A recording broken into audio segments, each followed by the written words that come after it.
Aujourd'hui à l'émission, j'ai le plaisir de m'entretenir avec un ex-comédien devenu entrepreneur dans le domaine de la démolition. Un peu plus tard, on aura notre coach Normand Laudia qui va nous partager quelques conseils sur comment donner du feedback à ses interlocuteurs, mais de la bonne manière.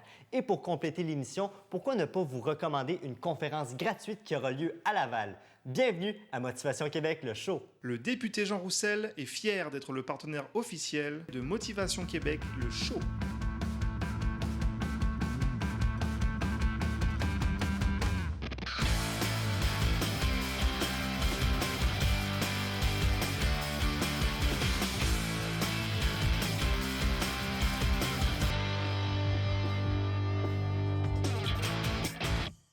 Cette entrevue vous est présentée par les démantèlements DF. Vous savez, à Motivation Québec, parfois je reçois des entrepreneurs, parfois je reçois des personnalités issues du milieu artistique.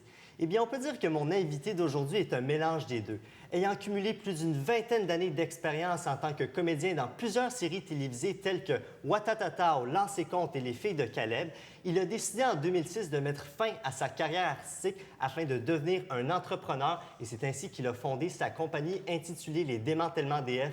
Michel Goyette, bienvenue à Motivation Québec, le show. Merci de l'invitation, c'est Ben, ça fait plaisir, Michel. Petite question comme ça, Oui. ça fait combien de temps que tu n'as pas passé d'entrevue? J'imagine qu'en tant qu'entrepreneur, tu dois en passer moins que lorsque tu étais comédien. Honnêtement, c'est ma première depuis 10 ans à peu près, là.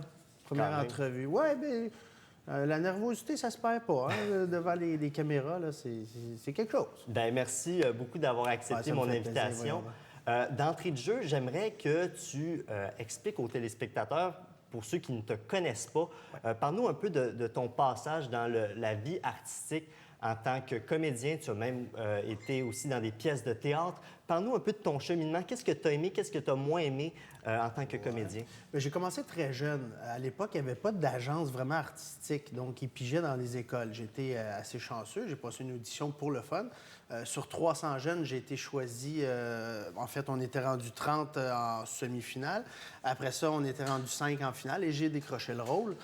Écoute, en 1984, ça fait très longtemps. C'était pour l'année de la jeunesse qui était 1985, donc on tournait en 84. Et j'avais le premier rôle. C'était sur les enfants mal aimés, les enfants battus. Et de fil en aiguille, bien, j'ai rencontré des gens, des réalisateurs, des comédiens et comédiennes sur ce tournage-là, qui m'a amené à Lancez compte. Lancez compte, après ça, a comme propulsé ma carrière d'un sens parce que j'ai rencontré Marie-Chantal Labelle, qui était la fille d'une agence de casting, Marina Orsini, qui m'a fait entrer dans une agence qui s'appelle Ginette Achin. Donc, c'est vraiment Lancez compte qui a mis ma carrière en marche. Et là, de bouche à oreille, vu que j'étais jeune, puis il n'y avait pas beaucoup d'agences pour les jeunes. Là, j'ai rentré avec Ginette Achin, mais elle n'avait pas beaucoup de jeunes à l'époque. Et là, ben c'est ça, passé plus d'auditions, parce que Ginette Achin parlait de moi et quand il y avait besoin d'un jeune. Et ensuite, Les Filles de Caleb, lancé comme... Mais j'ai fait aussi L'Or du temps, qui a été... À l'époque, c'était TM, qu'on appelait Télémétropole. OK. J'ai joué dans L'Or du temps aussi pendant 4 saisons environ. Et là aussi, j'ai connu des comédiens extraordinaires, des vieux de la vieille, comme on dit. Les Louis de Cespedes, Christine Lamère, il y en avait beaucoup, Sylvain Giguère, Brigitte Morel. Puis, encore là, de bouche à oreille, mon nom se faisait tranquillement pas vite dans le réseau artistique, exactement. Et ça a déboulé comme ça. Puis j'étais très, très, très chanceux parce qu'à l'époque, je passais pas vraiment d'audition parce que quelqu'un entendait parler de moi ou me voyait à la télé puis disait « Ah, ben c'est ce type de physique-là que je cherche. » Le visage, c'est beaucoup comme ça. Hein? Encore aujourd'hui, oui, on passe des auditions, mais souvent, c'est le physique. C'est du référencement, c'est-à-dire il y a des gens qui disent hey, « Je connais quelqu'un qui pourrait remplir ton rôle. Voici son numéro, son courriel, contacte-le. » Puis les réalisateurs, souvent, ils ont une image de ce qu'ils recherchent.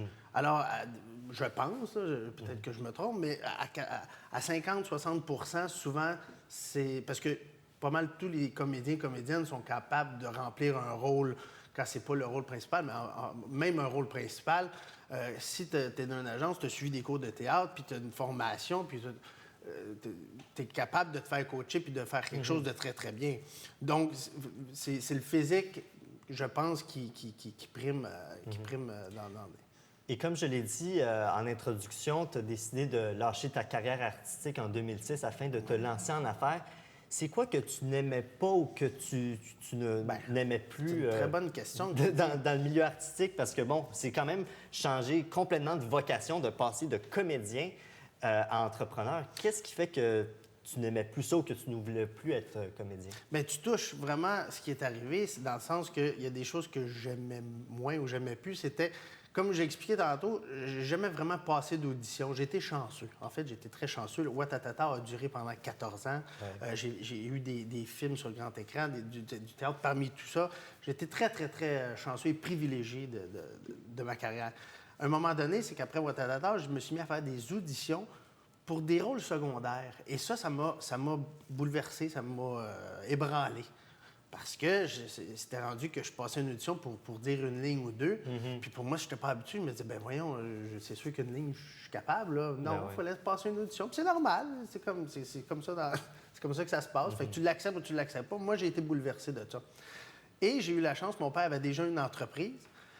Puis vu que je n'étais pas capable de dealer avec le fait de passer des auditions pour une ligne, mon père, il me dit, ça t'intéresserait-tu d'essayer de partir une business? Alors, mais j'ai pas parti la business au début. En 2005, j'ai été premièrement ouvrier sur le PIC puis ça appelle. Après ça, j'ai été contremaître. J'ai appris tranquillement, ça a été très vite parce que mon père était le propriétaire. J'ai été chanceux, là. Mais au bout d'un an et demi, pouf, on fondait une entreprise. Puis il m'avait dit, si t'aimes ça, on passe. Si t'aimes pas ça, tu feras d'autres choses. Ben oui, exactement. Et j'ai tombé en amour avec le fait d'être entrepreneur et de bâtir des choses, de réaliser des trucs. Ça m'a... J'ai tombé en amour. Et comment s'est passée la transition d'être presque un travailleur autonome en faisant des auditions à devenir un employeur, devenir un entrepreneur? C'est quand même un gros changement. Bien, comme je t'explique, j'ai été très, très, très chanceux. C'est pas tout le monde qui a la chance d'avoir un père ou une mère qui a une entreprise. Puis ça a été beaucoup plus facile pour moi, l'adaptation, parce que j'ai comme été lancé... Comme à la télévision, en fait. J'ai été aussi chanceux à la télévision. J'ai été lancé là-dedans que dans mon entreprise. J'ai eu la chance. C'était un clé en main, en fait. J'ai lâché... Michel, tu parles beaucoup de chance. Puis je le vois dans tes paroles que tu es très humble. Mais pour avoir fait pendant plusieurs saisons des émissions comme Ouattatata ou Lancer compte, tu viens de le dire récemment, que tu as eu beaucoup d'impact dans ces émissions-là en ayant des premiers rôles. C'est pas juste la chance, je veux dire, il y a un certain talent, il y a une certaine détermination que tu avais et que tu as aujourd'hui aussi en tant qu'entrepreneur. Bien, c'est gentil, sauf qu'on n'a rien en vie si on n'a pas un petit peu de chance. C'est comme les joueurs de hockey. Ils disent souvent, si le puck roule pour toi, ça va marcher. Oui, il y a des joueurs de hockey qui travaillent très, très, très, très fort, sont acharnés pour arriver où ils sont, mais il y en a qui sont chanceux. Moi, je le sais, je reconnais que j'ai eu la chance. C'est sûr, quand j'étais jeune, à 11 ans, j'ai commencé déjà avec des professionnels. Quand j'ai fait Lancer compte, j'étais avec des Marc Messier, Karl Marotte, Marina Orsini. Donc, j'ai été entouré de professionnels très, très, très, très jeunes. Donc, ça m'a permis, pas juste d'apprendre en le faisant, ça m'a permis d'apprendre en les regardant. Donc, je regardais travailler ces professionnels. J'ai joué au théâtre avec Michel Dumont, au TNM, chez Duceppe. Donc, c'était vraiment les meilleurs comédiens au Québec. C'était la gomme, en fait. Fait que j'ai été... C'est comme un animateur télé qui veut savoir comment animer. Bien, au Québec, il écoute soit du Éric Salvaille, du Véronique Cloutier, etc. Et j'ai le goût de te poser la question suivante, Michel. Est-ce qu'avoir été une personnalité artistique a favorisé ton entrée en tant qu'entrepreneur? Non, pas du tout. Vraiment, vraiment pas du tout, parce que dans ma business actuelle, on soumissionne sur des projets. On va sur un site Internet, mettons, je donne un exemple, CAO, qui est un site où tous les projets gouvernementaux sont mis sur le site, puis les entrepreneurs vont picher sur qu'est-ce qu'eux, ils veulent soumissionner. Moi, il y a des entrepreneurs généraux qui m'envoient des invitations à soumissionner. Je fais un prix, puis ils prennent le plus bas. Si je suis compétitif, ils vont me prendre, mais ils ne me demanderont pas une invitation soumissionnée parce que j'ai été à la télévision. Loin de là. Parce qu'on le voit quelquefois, bon, des fois, ça peut être des joueurs de hockey, comme tu l'avais dit, ou des personnalités artistiques qui utilisent leur nom pour soit faire la promotion de leur propre entreprise ou d'un produit qu'ils veulent promouvoir. Ça, c'est avec le public. Ça ne t'a jamais aidé ou bénéficié? Non, parce que ça, c'est surtout dans des chaînes de restaurants où, quand tu as une business où tu as beaucoup de public, je sais pas, un magasin TELUS où tu vends des choses spécifiques, là, tu veux que les gens viennent te voir, tu vas mettre une pancarte avec ton visage, quoi que ce soit. Moi, c'est vraiment, vraiment, vraiment pas ça. Je suis laissé à s'il y a des projets, je travaille. S'il y a des gens qui m'invitent, je travaille. Mais tu peux pas faire de la promotion avec un visage. C'est pour ça, souvent, je reçois des demandes. Voulez-vous de la publicité X, de la publicité partout? Puis j'en ai comme pas vraiment besoin parce que c'est pas ça qui fait que je vais travailler. C'est vraiment les entrepreneurs qui m'appellent pour avoir un prix. C'est aussi simple que ça. J'ai pas de boutique. Je vends rien. Je vends juste un service. Parle-moi de ton entreprise avec ton père, les démantèlements DF. Ouais. Quel rôle tu occupes? Quelles sont tes responsabilités dans cette entreprise-là? A priori, je suis président parce que mon père avait acheté une compagnie de démolition à son propre père. Je parle de ça d'il y a très, très, très longtemps. Et moi, depuis 1 an, j'ai acheté j'ai acheté son entreprise parce qu'il avait 71 ans. Puis je trouve qu'il a travaillé extrêmement fort dans sa vie. Puis je voulais qu'il profite qu'il profite le plus possible de ce qu'il m'a donné. Ce qu'il m'a donné, c'est une entreprise qui fonctionne beaucoup, qui fonctionne bien, en fait. Puis lui, je voulais qu'il profite de sa vie. Lui, sa passion, c'est les chevaux. OK. Donc, on a acheté un condo en Floride il y a à peu près 4-5 ans. Puis, il va passer 6 mois avec ses chevaux. Lui, il est propriétaire il y a des chevaux. Puis, il était comme mal à l'aise entre travailler ou les chevaux. Puis, à un moment donné, je dis, gars, quand je te fais la tête, je m'occupe de ça. J'ai comme... on s'est entendu sur des montants que je vais mettre ça sur plusieurs années. Fait que je dis, gars, là, t'es correct pour... Fais juste penser à ta passion. C'était ça qui donc, c'est ça. Puis, c'est un beau cadeau, c'est un beau geste. Le cadeau, c'est moi qui l'ai eu. C'est du donnant-donnant. Oui, Lui, c'est juste il le vit retour de l'ascenseur. de sa passion maintenant avec les chevaux. Et toi, tu prends les rênes de l'entreprise, puis je vois dans tes yeux que tu as de la passion de faire ça, de prendre la relève de cette entreprise familiale. Je sais très bien que si lui n'avait pas été là, moi non plus, je ne serais pas là aujourd'hui.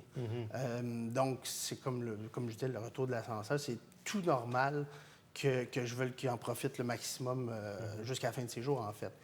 Puis aujourd'hui, tu me posais la question, qu'est-ce que je fais, mes fonctions? C'est que je suis président, mais aussi je suis estimateur et chargé de projet. J'ai comme un bras droit qui est chargé de projet et estimateur aussi. C'est nous qui recevons les invitations soumissionnées, on envoie les prix. Puis, on se fait des petites compétitions là, pour signer des jobs. Là. C'est sûr que c'est plaisant. Puis, c'est beaucoup de travail, mais c'est plus stressant que physique, notre chose. Et qu'est-ce qui te motive à chaque jour? Quand tu te réveilles le matin, Michel, qu'est-ce qui te donne le goût d'aller justement au front, de vouloir en faire plus, que ce soit au niveau social, j'ai vu que tu t'es impliqué pour la cause du cancer, ou même pour ton entreprise. Qu'est-ce qui fait que tu te réveilles le matin puis tu as le goût de foncer, tout simplement? Bien, je suis pas seul. Je pense que tout le monde se lève le matin dans le but de travailler. Je pense pas, je veux pas changer le monde, en fait. Je veux juste travailler, faire mon petit train-train quotidien. Et je pense que beaucoup de monde pas mal tout le monde se lève le matin dans le but de faire vivre sa famille, puis de faire quelque chose. Puis moi, j'ai la chance, je parle encore de chance, mais j'ai la chance d'avoir une belle job. C'est vraiment une très belle job d'être entrepreneur. Mon bureau, il est chez moi. Je vais déjeuner, puis je me mets à tripoter sur mon ordinateur pour sortir des jobs. Je vais dans des visites de chantier. C'est le fun, je rencontre plein de monde. C'est surtout dans les écoles et les hôpitaux, en fait. Donc là, quand on a des visites de chantier, on s'en va de l'hôpital Maisonneuve-Rosemont, on s'en va au 7e étage, puis là, on rencontre plein de monde, puis tu vois des infirmières, du monde qui travaille fort. Moi, ce que j'aime, c'est de jamais faire la même chose. Fait que ça me permet de voir beaucoup de bâtiments à Montréal, des bâtiments que j'aurais jamais pensé pouvoir travailler, des gratte-ciels, aller désamianter le 18e étage d'une tour. C'est quelque chose, c'est le fun. Fait que c'est ça qui me donne le goût de me lever le matin, puis c'est pas, comment je pourrais dire, c'est pas une grosse charge pour moi de me lever puis de commencer à travailler sur des prix. Puis c'est surtout stressant. C'est le fun, mais c'est très, très, très stressant, parce que si tu te trompes, ça peut coûter très, très cher. Mais en même temps, c'est un bon stress. Je veux dire, ça te motive, ça te donne de la drive, plus que te faire peur, j'imagine. C'est un beau stress, mais aussi, il n'y a pas juste le stress de l'argent, il n'y a pas juste l'argent dans la vie, mais il y a aussi la sécurité des gens, parce que nous, on fait du démantèlement d'amiante et de moisissure. Souvent, c'est avec des gens autour de nous. Dans des écoles, mettons, on a désamianté, comme l'année passée, j'ai désamianté un gymnase, puis il fallait faire une grosse ouverture dans le plafond qui contenait de l'amiante, et les enfants étaient tout autour de nous. Ils jouaient dans le gymnase. Ça, c'est très stressant, parce que là, on joue avec la sécurité des usagers du bâtiment. Ça me stresse beaucoup. C'est pour ça que quand ça arrive que c'est précis comme ça, puis c'est dangereux, oui puis non, parce qu'on est très équipé pour contrôler la situation. Mais là, j'aime ça me tenir sur le chantier pour m'assurer que tout est bien scellé, puis qu'il n'y a pas de poussière, puis parce qu'il y a aussi des gens du gouvernement qui suivent nos travaux, en fait. Ce qui est normal. Oui, ce qui est tout à fait normal. Et eux aussi, ils font la même job que moi pour s'assurer que tout se déroule bien. Ça, c'est stressant un petit peu quand tu sais que la sécurité des gens... Mais c'est un beau stress. Oui. Comme dernière question, Michel, quel conseil tu as donné concrètement aux gens qui nous écoutent, que ce soit des entrepreneurs, même des comédiens qui peut-être se cherchent ou qui se demandent comment justement vouloir accomplir plus, faire plus? Est-ce qu'il y a un conseil que tu peux nous partager? Bien, se donner des outils. Ne pas arrêter d'apprendre puis de dire, bon, OK, j'en ai assez. Comme moi, en ce moment, j'ai une licence d'entrepreneur spécialisé et ça va très bien. Je pourrais continuer ici, mais non, je m'en vais chercher ma licence d'entrepreneur général. Je suis en cours en ce moment là, avec la Régie du bâtiment, la RBQ. Et j'espère finaliser mes examens le 17 novembre qui s'en vient. Et après ça, je vais avoir une licence d'entrepreneur général. Ça va augmenter mon nombre de projets, en fait. Parce que je ne serais plus obligé de soumissionner juste sur de petits projets qu'un entrepreneur général me donne. C'est que là, je vais pouvoir me donner de la job et aller chercher un plus grand, vaste territoire, si tu veux. Très inspirant. Fait arrêtez-vous pas à ce que vous avez. Allez encore plus loin. C'est ça que je donnerais comme conseil. Merci beaucoup, Cédric, Michel. ça a été un plaisir. S'il y a des gens qui veulent en savoir plus sur le démantèlement DF, c'est www.démantèlement au singulier df.com. Exact. Merci beaucoup, Michel. Merci à toi. On est maintenant rendu à la capsule du coach avec Normand Laudière qui est toujours fidèle au poste à chaque semaine. Normand, toi, tu ne connaissais pas Michel Goyette au début, mais finalement, avec l'entrevue, qu'est-ce que tu peux nous dire de ce personnage? C'est sûr, son côté entrepreneuriat m'a vraiment touché. Mais qu'est-ce que j'ai aimé, c'est la première remarque, parce que ça colle à nos capsules. J'ai dit dès le début, j'ai fait plusieurs émissions. L'ancien compte, ils les ont toutes nommées pendant des années et des années. Mais ça faisait 10 ans qu'il n'avait pas été devant la caméra, puis il sentait une nervosité. D'avouer sa vulnérabilité. On en a parlé dans nos capsules. Il a mis la table, ça a très bien été, il était super fluide. Tout à fait. Puis Normand, avant de commencer notre capsule, aussi, tu te rappelles, la semaine passée, j'ai dit aux gens, un concours, partage la vidéo de Motivation Québec sur Facebook ou Twitter. Ils peuvent avoir une chance de gagner 1 heure de coaching privé avec toi. Eh bien, le gagnant va être dévoilé sur le Facebook de Motivation Québec. Donc, rendez-vous sur Motivation Québec et le lundi 8 novembre, on va connaître le ou la gagnante de ce fameux concours. Aujourd'hui, Normand, tu nous parles de comment donner du feedback. Mais avant de te demander comment, pourquoi c'est important de donner du feedback aujourd'hui, que ce soit à des collègues, à des amis, des membres de la famille? Ça fait un lien logique avec notre dernière capsule. Les gens ont été surpris, j'ai reçu dans le fond des commentaires, du feedback de vous, qui disaient que grandir par la confrontation, c'est quand même un paradoxe. De confronter des idées, on peut grandir. Pas des égos, des idées. Puis une des façons de confronter, c'est de donner ou recevoir du feedback. La rétroaction, c'est puissant. Pourquoi? Les gens peuvent donner leur opinion. C'est sûr que c'est plus facile de donner que de recevoir du feedback, mais aujourd'hui, on parle de comment donner du feedback. Pourquoi? Donner du feedback sans blesser l'autre. On va voir la prochaine fois, comment recevoir du feedback sans se sentir menacé. Et c'est un art, puis on va l'apprendre dans les capsules. Puis donner du feedback, ça peut avoir l'air facile, mais ce n'est pas tout le temps le cas. Et puis, il y a quand même une différence entre critiquer, insulter, rabaisser quelqu'un et donner un bon feedback.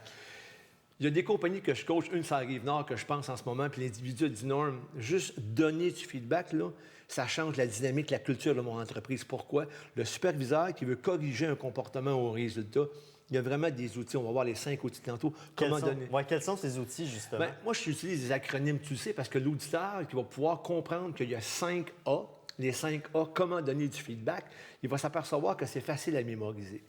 On va simuler, Cédric, que tu animes nos capsules, puis j'ai du feedback à te donner. OK. Fait que la première chose à faire avant de vouloir te donner du feedback, le premier A, c'est d'être animé par une intention positive. Si je veux te donner du feedback, puis je me dis, moi le critiquer, moi lui montrer que je suis meilleur que lui. Exemple, c'est pas le cas, là. Mais que je suis vraiment mal intentionné, oublie ça. Oublie ça. C'est sûr que je ne créerai pas de la valeur. Puis le but de nos capsules, c'est quoi? De créer de la valeur quand on rentre en relation avec les individus. On est rendu à notre 8e capsule. Et d'autant plus que si tu te mets à critiquer la personne, elle ne va même pas recevoir ton feedback. Elle risque de t'ignorer, passer à autre chose. Fermer complètement. Donc, le premier, c'est d'être animé par une intention positive. Le deuxième, c'est de demander l'autorisation. Si je veux te donner du feedback, il faut vraiment que tu m'autorises à ça. Je vais te dire, Cédric, j'aimerais ça te voir donner du feedback sur ton animation. Si tu me dis non, aujourd'hui, là, je suis pas en état de m'aimer, demain. Parfait, demain, quelle heure? 2 heures. Je t'appelle à 2 heures. Donc, animé par une intention positive. 2, demander l'autorisation. Avoir l'accord de la personne. Ouais. Fait il faut déjà t'es conditionné en disant, OK, non, je veux me parler. Fait que tu vas commencer à te conditionner. Donc, demander l'autorisation. 3, appuyer sur des faits. Si je te dis, ça a l'air que, j'ai entendu des régisseurs tantôt, il y a des caméramans qui m'ont dit, on me dit que, il semble que, ça enlève toute crédibilité. Fait qu'appuyer sur des faits, c'est que c'est moi qui parle. Donc, pas aller sur des suppositions, des faits véridiques, des choses qui peuvent être mesurables, dans le fond. Exactement. Fait que je parle au jeu, puis je te dis, Cédric, voici, dans le fond, qu'est-ce que je veux te parler, puis je m'appuie sur des faits. 4, je l'aime beaucoup, c'est l'approche sandwich. Je commence par un compliment, puis je finis par un compliment. Fait que déjà, si je veux te voir donner du feedback, il faut que je te trouve 2 qualités. Okay. Fait que déjà, on va dire, qu'est-ce qui est bon, Cédric, dans son animation? Fait que faut que j'en trouve au moins 2. Fait que je vais commencer mon feedback en disant, wow, les interactions qu'on a, c'est sublime. Fait qu'on va commencer par un compliment. On va m'assurer de terminer par un compliment. Puis entre les 2, c'est les éléments à changer ou que j'aimerais que tu corriges. Puis c'est important, l'approche sandwich que j'utilise aussi, c'est important de dire que, bon, il faut dire quelque chose de positif, mais entre les deux, c'est pas quelque chose de négatif.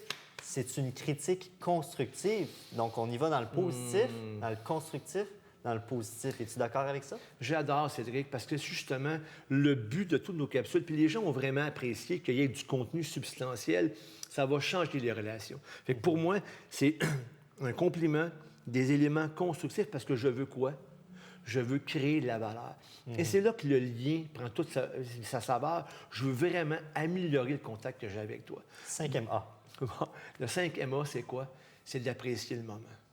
Si tu me permets de te donner du feedback, Cédric, c'est une chance que j'ai.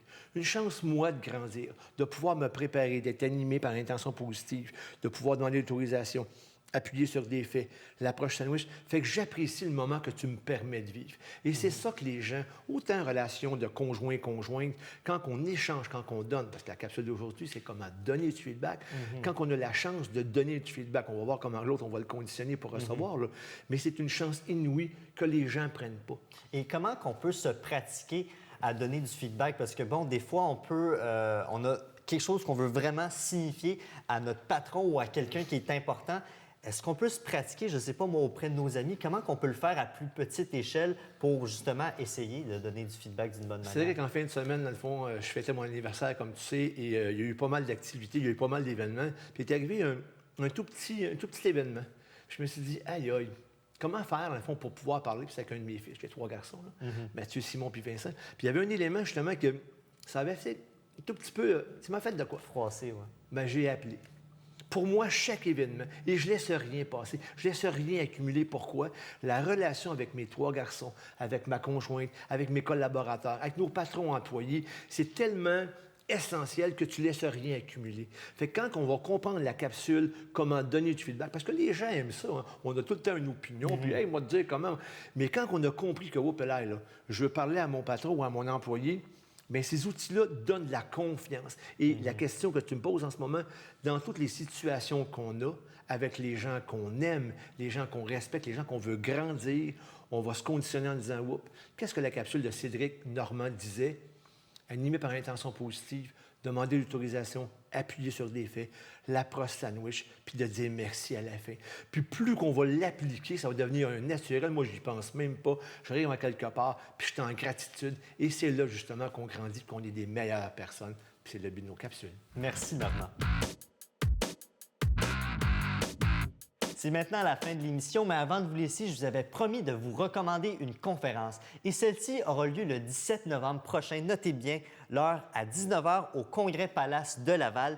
C'est à propos du mouvement Inspire-toi. Je ne sais pas si vous connaissez le mouvement Inspire-toi qui a été fondé par François Lemay. C'est un mouvement de conscience sociale qui a pour mission de partager les connaissances et les habiletés de grands leaders, de personnalités qui ont un message à partager. Et pour l'édition de novembre, parce qu'à chaque mois, il y a des nouvelles éditions avec des nouveaux invités, mais pour l'édition de novembre, c'est Isabelle Fontaine, une conférencière réputée, qui va partager la scène avec François Lemay ainsi qu'un conférencier invité. Je vous dis, c'est une belle opportunité pour se faire inspirer, mais également, si vous êtes genre à ne pas aller à des événements de conférences, c'est une bonne opportunité aussi de faire du réseautage. François Lemay qui réunit plusieurs centaines de personnes à chaque mois à son édition Inspire-toi, mais ça permet, parce que bon, je suis déjà allé à un de ces événements, ça permet de faire du réseautage auprès de gens qui veulent réussir, qui veulent accomplir plus, que ce soit des entrepreneurs, des travailleurs autonomes, des gens qui veulent juste réaliser leurs rêves et vouloir faire plus, vouloir faire une différence dans leur vie. Je vous dis, c'est un événement à ne pas manquer et c'est gratuit. Par exemple, même si c'est gratuit, il faut tout de même faire une inscription et le tout se retrouve sur le www.inspire-toi.ca. Également, vous pouvez vous rendre sur la page Facebook Inspire-toi. Tous les détails concernant les invités, concernant le déroulement de la soirée, y sera rattaché. C'est un événement à ne pas manquer. Je vous rappelle, chers téléspectateurs, que vous pouvez toujours visionner nos émissions en rediffusion au www.tvlaval.com ou au www.motivationquebec.com. Et afin de vous laisser sur une note positive, je veux vous partager la citation de Tony Robbins qui nous dit « Les personnes qui ont du succès se posent les meilleures questions et de ce fait obtiennent les meilleures réponses. » À la prochaine tout le monde.